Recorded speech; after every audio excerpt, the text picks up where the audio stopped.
అక్క అక్క ఇదిగో విగ్రహాలు తీసుకొచ్చాను.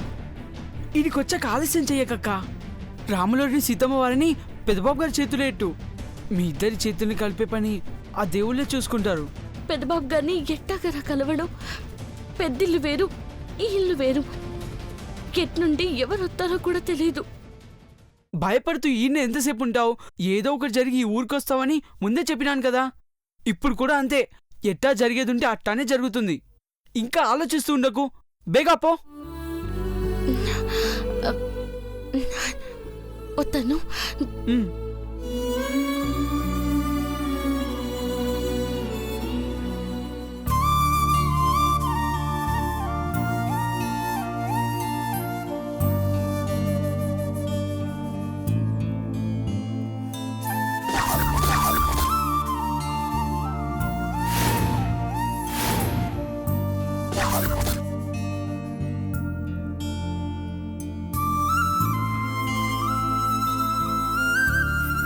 పెద్దబాబు గారు, పార్వతి,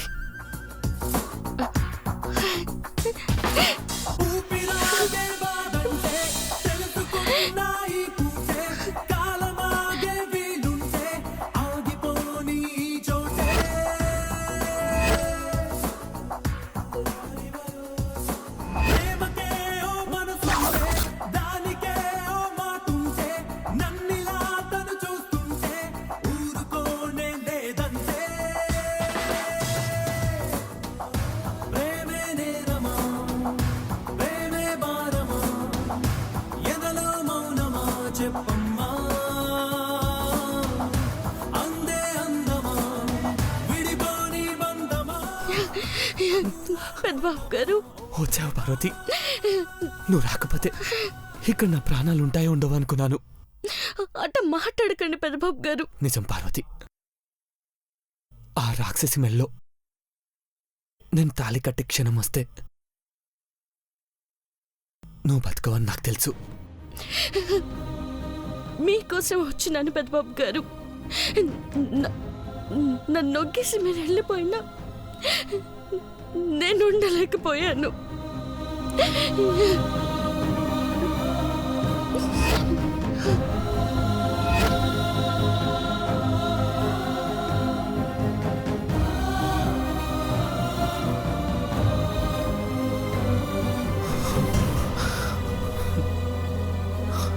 మన ప్రేమ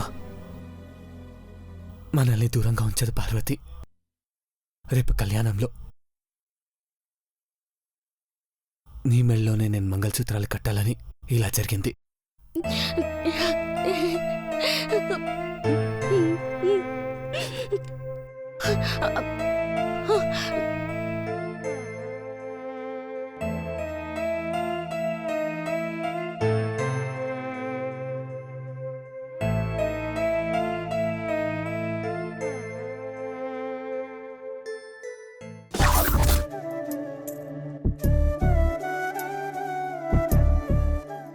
రాములోరి విగ్రహం మీ దగ్గర, సీతమ్మ విగ్రహం నా దగ్గర ఉండాలని మా గనిగాడిచ్చినాడు.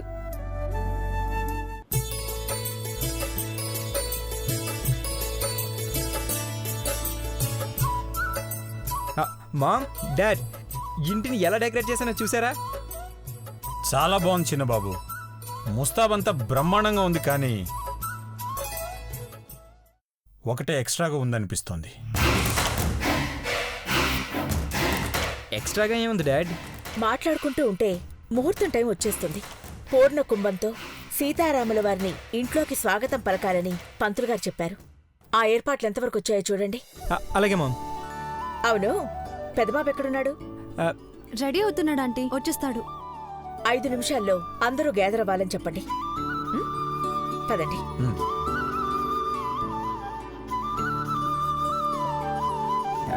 బంగారం, డాడ్ ఎక్స్ట్రాగా ఒకటి ఉందన్నారు కదా, ఏంటది? అంకుల్ మాటల్ని రిపీట్ చేసుకుంటూ ఇక్కడే ఉంటావా? పంతులు గారి దగ్గరికి వెళ్ళాలి పదా.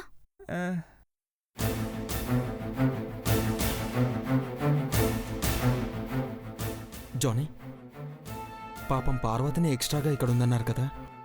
అవును శివ, దేవా పార్వతి మెళ్ళ తాలిగట్టాక అలా అంటారా? అనలేరు.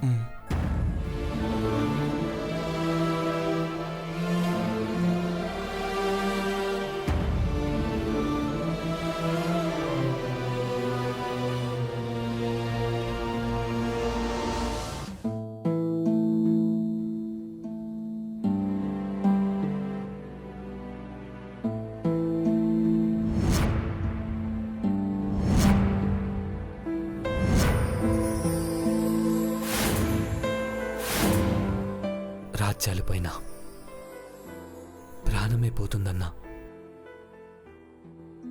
ఎప్పుడు నువ్వు మాట తప్పలేదు శ్రీరామ. అందుకే నువ్వు దేవుడివయ్యావు. నిన్ను కొలుస్తూ నీలాగుండాలని ప్రయత్నిస్తొచ్చిన నేను ఇప్పుడు పార్వతికిచ్చిన మాట నిలబెట్టుకోలేక, అమ్మ మాటను ఎదురించలేక ఇబ్బంది పడుతున్నాను. ఏ నిర్ణయానికి రాలేకపోతున్నాను. శ్రీరామనవమి రోజున అభిజిత్ లగ్న గడియలు ఇంకొద్దిసేపట్లో వస్తున్నాయి.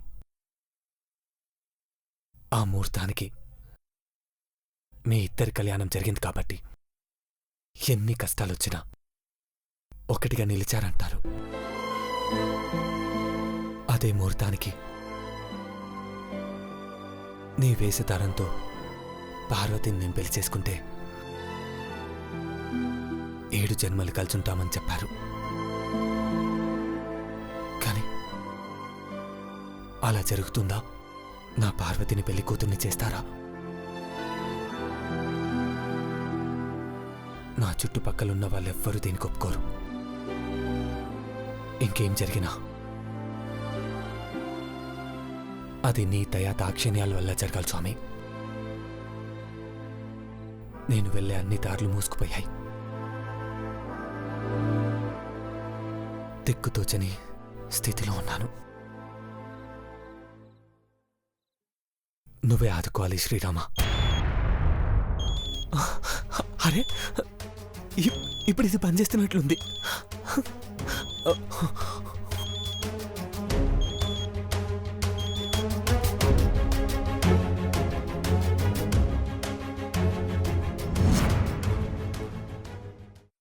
పార్వతి వచ్చిందని నాక్కూడా తెలుసు. వచ్చిందని ఎన్నిసార్లు చెప్తావు నీలు? అదొస్తే ఏం జరుగుతుందో తెలుసు కదా ఆంటీ. దేవా చేత అదే తాళి కట్టించుకుంటుందని భయపడుతున్నావా నీలు? దాని జాతకం అలా ఉంటుందాంటీ. ఈ అదృష్టం నాకొద్దు బాబోయ్ అనేది పరిగెత్తినా వెంబడించి దాన్ని వాటేసుకుంటుంది. దాని సుడి అలాంటిది మరి.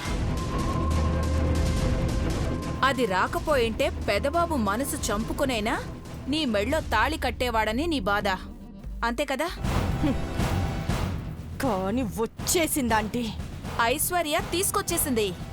ఇక నువ్వు ఎన్ని ప్లాన్లు వేసినా దాని సుడి చక్రాన్ని ఆపగలవా చెప్పు?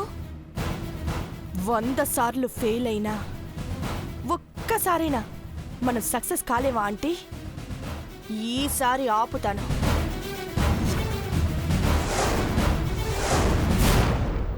తొక్కలో ప్లాన్ ఏంటో చెప్తావా? తొక్కలో ప్లాన్ కాదంటీ, దాని తోలు తీసే ప్లాన్. గదిలో కదొస్తే కాలిపోవాలి.